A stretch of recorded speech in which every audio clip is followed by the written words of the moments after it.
آج کے اس تفصیلی جائزے کا آغاز ہم ایک بڑے ہی دلچسپ اور عجیب سے احساس سے کرتے ہیں۔ جی، ایک ایسا احساس جو میرا خیال ہے ہم میں سے بہت سو نے کبھی نہ کبھی ضرور محسوس کیا ہوگا۔ بالکل، انسان جب بھی کسی ویران جگہ یا کسی پرانے خنڈر کے پاس سے گزرتا ہے نا، یا کسی اونچے مٹی کے ٹیلے کو دیکھتا ہے تو ذہن میں خود بخود ایک تجسس سا جاگ اٹھتا ہے کہ کیا واقعی سینکڑوں یا ہزاروں سال پہلے یہاں کوئی زندگی رواں دواں تھی؟ ہاں، یعنی انسان سوچنے لگتا ہے کہ کیا یہاں بھی کبھی بچے کھیلتے ہوں گے یا بازاروں میں چہل پہل ہوگی۔ صحیح بات ہے۔ اور آج کی ہماری اس گفتگو کا مرکز بھی دراصل ایک ایسا ہی پراسرار مقام ہے۔ بالکل، اور اس مقام سے جڑی ایک انتہائی حیرت انگیز داستان ہے جس کا عنوان ہے اکرا کا زوال۔ یہ موجودہ بنو کی ایک داستان ہے۔ جی، اور ہمارے سامنے آج جو مواد موجود ہے نا، اس میں ہم اسی مشہور مقامی لوک روایت کی تہوں میں جا رہے ہیں۔ یہ وہ داستان ہے جس نے صدیوں کا سفر کتابوں کے ذریعے نہیں بلکہ سینہ بسینہ طے کیا ہے۔ مگر اس سفر کی نوعیت کو سمجھنا بھی بہت ضروری ہے۔ بالکل، جب ہم ایسی داستانوں کا گہرا مطالعہ کرتے ہیں نا، تو سب سے پہلی بات جو ہمیں ذہن میں رکھنی چاہیے وہ یہ ہے کہ ہم کسی سائنسی جرنل یا کسی مستند تاریخی دستاویز کی بات نہیں کر رہے۔ ہاں، اور نہ ہی یہ کوئی 100% یقینی دینی واقعہ ہے۔ ایسا ہی ہے۔ آج کی ہماری ریسرچ اور مواد یہ واضح کرتا ہے کہ یہ دراصل ایک مقامی لوک روایت ہے۔ یہ وہ کہانیاں ہیں جو بزرگوں نے اپنی نسلوں کو سنائیں، لیکن ان کا مقصد محض وقت گزارنا یا دل بہلانا نہیں تھا۔ تو پھر ان کا اصل مقصد کیا تھا؟ کیونکہ ظاہری بات ہے، کہانیاں تو لوگ تفریح کے لیے بھی سناتے۔ دیکھیں، اگر ہم اس بات کو ذرا وسیع تر تناظر میں دیکھیں تو پرانے زمانوں میں ایسی روایات دراصل معاشرے کا ایک اپنا خودکار اصلاحی نظام ہوتی تھیں۔ یعنی ایک طرح کا آئینہ؟ بالکل، یہ کہانیاں ایک طرح کا آئینہ ہوتی ہیں جن میں معاشرے کو اس کا اپنا عکس دکھایا جاتا ہے تاکہ وہ اپنی سمت درست رکھ سکے۔ میں سمجھ رہی ہوں۔ ایک طرح سے یہ پرانے لوگوں کا الارم سسٹم تھا جو وہ آنے والی نسلوں کے لیے چھوڑ گئے تھے۔ جی، آپ اسے ایک الارم سسٹم ہی کہہ سکتی ہیں، اور اسی بات نے آج کے اس تفصیلی جائزے کو اتنا اہم بنا دیا ہے۔ اور ہمارا آج کا مشن ہی اس بات کی کھوج لگانا ہے کہ ایک انتہائی ترقی یافتہ، خوشحال اور بھرپور زندگی گزارنے والی بستی اچانک مٹی کے بے جان ٹیلوں میں کیسے تبدیل ہو گئی۔ صحیح، ہم ان اسباق کو تلاش کریں گے جو آج بھی ان خنڈرات میں دفن ہیں۔ تو چلے سب سے پہلے اس بستی کے عروج کے دور کی طرف چلتے ہیں۔ آج کے مواد میں پرانے زمانے کے آخرہ کی جو تصویر کشی کی گئی ہے نا، وہ واقعی انسان کو حیران کر دیتی ہے۔ بہت حیران کن ہے، کیونکہ ہم موجودہ بنو کے قریب ایک ایسی بستی کی بات کر رہے ہیں جو کوئی معمولی گاؤں نہیں تھا۔ جی، بلکہ ایک زبردست دھڑکتی ہوئی اور انتہائی بڑی تہذیب تھی۔ بالکل، اور بستی کی وسعت اور ترقی کا اندازہ ان مخصوص تفصیلات سے بآسانی لگایا جا سکتا ہے جو اس مقامی روایت کا حصہ ہیں۔ مطلب ہم محض چند 100 خاندانوں کے کسی قبیلے کی بات نہیں کر رہے۔ بالکل نہیں، ہم ہزاروں کی تعداد میں آباد لوگوں کی بات کر رہے ہیں، اور اتنی بڑی آبادی کا ایک ہی جگہ اکٹھا رہنا اس بات کا سب سے بڑا ثبوت ہے کہ ان کا معاشی نظام کتنا مضبوط ہوگا۔ ہاں، زراعت تو ظاہر ہے اس وقت اپنے عروج پر ہوگی۔ جی، کھیتی باڑی اور زراعت اس علاقے میں عروج پر تھی، لیکن جو چیز مواد میں سب سے زیادہ توجہ طلب ہے وہ وہاں پر پانی کے باقاعدہ کنووں اور نہروں کی موجودگی ہے۔ واہ، قدیم زمانوں میں نہری نظام قائم کرنا کوئی معمولی بات تو نہیں تھی۔ بالکل معمولی بات نہیں تھی۔ اس کے لیے زبردست منصوبہ بندی، انجینئرنگ کی سوجھ بوجھ اور ایک بہت ہی منظم معاشرے کی ضرورت ہوتی تھی۔ یہ بات واقعی انسان کو حیرت میں ڈال دیتی ہے۔ مطلب نہریں کھودنا اور پانی کے بہاؤ کو کنٹرول کرنا، یہ ظاہر کرتا ہے کہ وہ لوگ محض اپنی روزمرہ کی بقا کی جنگ نہیں لڑ رہے تھے۔ صحیح، وہ بنیادی ضروریات سے بہت آگے نکل چکے تھے۔ اور جہاں اتنا بہترین نہری نظام اور زراعت ہو وہاں تجارت کا ہونا تو لازمی امر ہے۔ بالکل، روایت میں باقاعدہ بڑے بازاروں کا ذکر ملتا ہے جہاں زبردست تجارت ہوا کرتی تھی۔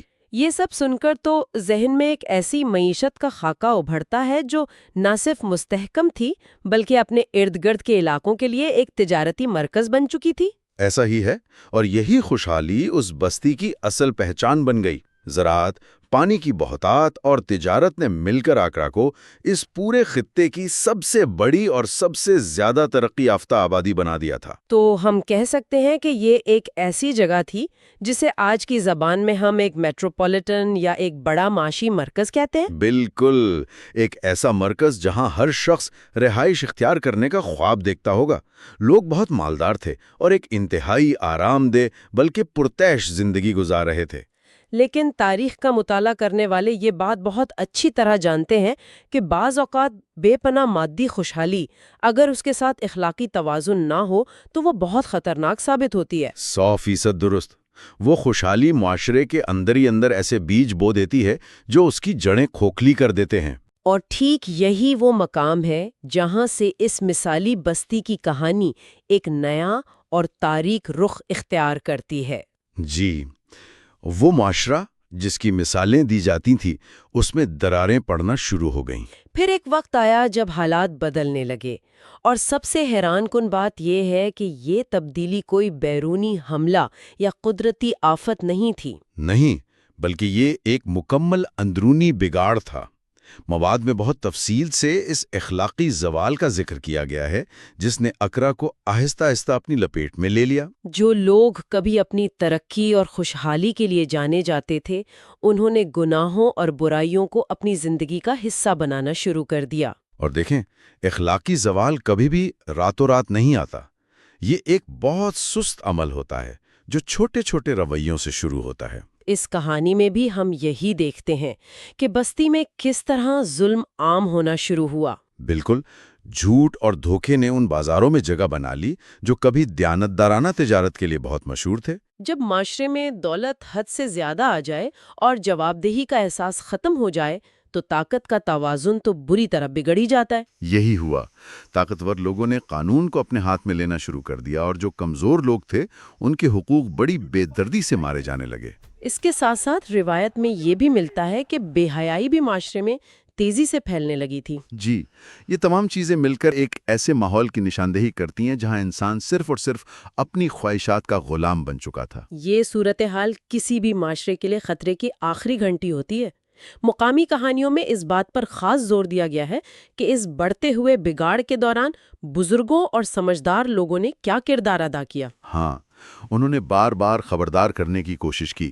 ان کا ماننا تھا کہ جب کسی بھی بستی میں برائیاں حد سے بڑھ جائیں، کمزور کا استحصال روز کا معمول بن جائے، اور سب سے بڑھ کر یہ کہ جب لوگ نصیحت سننا ہی چھوڑ دیں، بالکل، تو پھر اس معاشرے کو تباہ ہونے سے کوئی نہیں بچا سکتا۔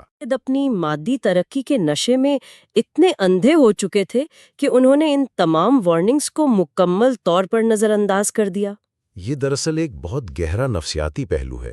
جب معاشرہ یہ سمجھنے لگے نا کہ اس کے اونچے محلات، اس کی بے پناہ دولت اور اس کا مضبوط نظام اسے ہر آفت سے بچا لے گا، تو وہ پھر اصلاح کی ہر آواز کو دبانے لگتا ہے۔ لوگ سوچتے ہوں گے کہ اگر ہم اتنے ہی غلط ہوتے تو ہمارے پاس اتنی دولت اور خوشحالی کیوں ہوتی؟ صحیح، لیکن داستان ہمیں یہ بتاتی ہے کہ مادی ترقی کبھی بھی اخلاقی دیوالیاپن کی ڈھال نہیں بن سکتی۔ اور یہ بگاڑ چلتے چلتے ایک ایسی حد کو چھو لیتا ہے جہاں انسانیت کی آخری حدیں بھی ٹوٹ جاتی ہیں۔ بالکل، اور یہی وہ موقع ہے جہاں ہماری آج کی یہ کہانی اپنے اس لرزہ خیز اور حتمی واقعے کی طرف بڑھتی ہے جس نے واقعی تباہی کے دروازے کھول دیے۔ یہ واقعہ سچ میں کہانی کا ایک انتہائی حساس اور سنگین موڑ ہے۔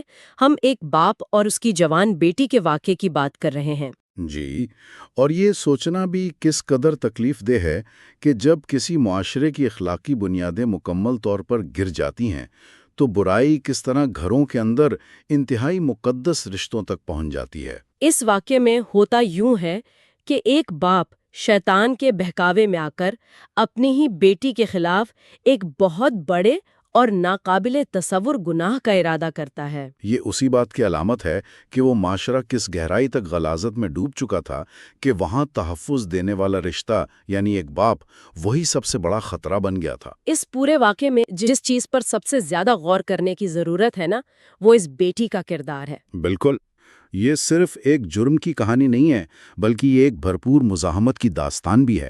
بیٹی نے اس انتہائی ہولناک صورتحال میں خاموشی اختیار نہیں کی۔ جی، اس نے اپنے باپ کو بھرپور طریقے سے روکا، اس نے زبردست مزاحمت کی، اسے اللہ کا خوف دلایا اور بار بار یاد دلایا کہ یہ کتنا بڑا اور خوفناک گناہ ہے۔ یہ دراصل اس پورے کرپٹ معاشرے میں سچائی اور حیا کی آخری بچ جانے والی آواز تھی جو ظلم کے خلاف کھڑی تھی۔ ایسا ہی ہے۔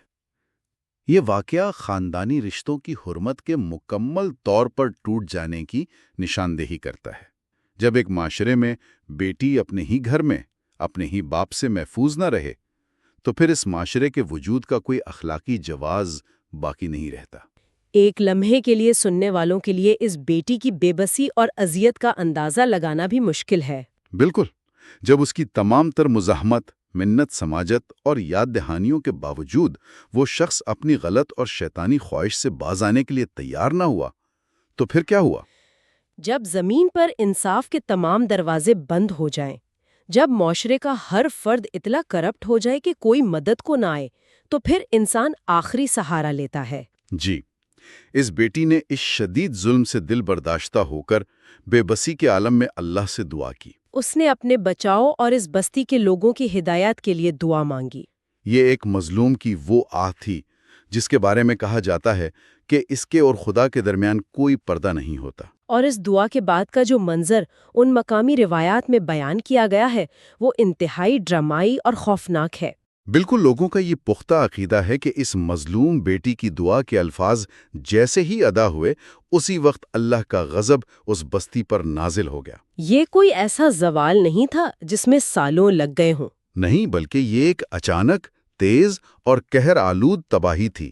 اچانک زمین بری طرح ہلنے لگی، ایک انتہائی شدید زلزلہ آیا۔ وہ بستی جس کی بنیادیں بہت مضبوط سمجھی جاتی تھیں، جو اپنی خوشحالی کے غرور میں اس قدر مبتلا تھی، وہ چند ہی لمحوں میں فطرت کی ایک خوفناک طاقت کے سامنے بے بس ہو گئی۔ زلزلے کی ان تفصیلات کو سن کر ہی انسان کے رونگٹے کھڑے ہو جاتے ہیں، زمین کا پھٹنا اور لوگوں کا اس میں زندہ دھنس جانا۔ جو مواد ہم دیکھ رہے ہیں اس میں باقاعدہ اس بات کا ذکر ہے کہ کئی بڑے بڑے گھر دیکھتے ہی دیکھتے زمین میں دھس گئے۔ ہر طرف چیخ و پکار مچ گئی، ایک ایسی افراتفری جس کا ہم صرف تصور ہی کر سکتے ہیں۔ وہ بستی جو کچھ دیر پہلے تک بازاروں کی رونق اور تجارت کے شور سے گونج رہی تھی، اب وہ موت کی وادی بن چکی تھی۔ پوری کی پوری بستی تباہ ہو گئی، اور جو گنے چنے چند لوگ اس قیامت خیز زلزلے سے بچنے میں کامیاب ہوئے، ان کے دلوں میں اس قدر خوف بیٹھ گیا کہ وہ اس جگہ کو ہمیشہ ہمیشہ کے لیے چھوڑ کر چلے گئے۔ ان بچ جانے والے لوگوں کا واپس نہ آنا ہی اس جگہ کی حتمی ویرانی کا سبب بنا۔ بالکل، زلزلے نے بستی کو تباہ تو کر دیا تھا، لیکن انسانوں کی عدم موجودگی نے ہی اسے مستقل کھنڈر بنا دیا۔ آہستہ آہستہ وہ نہریں جو کبھی زندگی کی علامت تھیں مٹی سے بھر گئیں، وہ شاندار بازار مٹی کے ڈھیروں میں تبدیل ہو گئے۔ اور وقت کے ساتھ ساتھ اس شاندار بستی کا نام و نشان مٹ گیا، اور وہاں صرف پرانے گھروں کے آثار اور مٹی کے بڑے بڑے ٹیلے ہی باقی رہ گئے۔ ایک انتہائی ترقی یافتہ تہذیب محض اپنی ہی اعمال کے بوجھ تلے دب کر ماضی کا حصہ بن گئی۔ یہاں تک پہنچ کر انسان یہ سوچ سکتا ہے کہ یہ سب کچھ محض ایک اخلاقی سبق دینے والی کہانی ہے۔ ہاں، مطلب ایک ایسی داستان جو شاید بزرگ بچوں کو ڈرانے یا اچھے راستے پر چلنے کی تلقین کرنے کے لیے سناتے ہوں گے۔ لیکن آج کے اس تفصیلی جائزے کا سب سے بڑا اور حیران کن موڑ اب آتا ہے۔ یہ وہ مقام ہے جہاں ایک پرانی لوک داستان اور جدید سائنس آپس میں مل جاتے ہیں۔ کیونکہ آج کا جو آکرا ہے وہ صرف کہانیوں کی کتابوں میں یا بزرگوں کی یادداشتوں میں موجود نہیں ہے۔ بالکل نہیں، یہ حقیقت کی دنیا میں اپنا ایک باقاعدہ وجود رکھتا ہے۔ اور یہ آثار قدیمہ یعنی آرکیالوجی کا کمال ہے۔ جی، آج کی جدید تحقیق نے ہمیں یہ حیران کن حقیقت بتائی ہے کہ بنو کے قریب اکرا کا مقام باقاعدہ آثار قدیمہ کی ایک انتہائی اہم سائٹ ہے۔ جب ماہرین نے یہاں کھدائی کی اور ان مٹی کے ٹیلوں کا جائزہ لیا تو انہیں یہاں سے واقعی ہزاروں سال پرانی تہذیب کے ٹھوس آثار ملے۔ ان کھنڈرات میں سے نکلنے والے برتن، عمارتوں کے ڈھانچے اور دیگر اشیاء اس بات کی مکمل تصدیق کرتی ہیں کہ قدیم زمانے میں یہاں واقعی ایک انتہائی بڑی، اہم اور ترقی یافتہ بستی آباد تھی۔ یہ بات سچ میں دماغ کو چکرا دینے والی ہے۔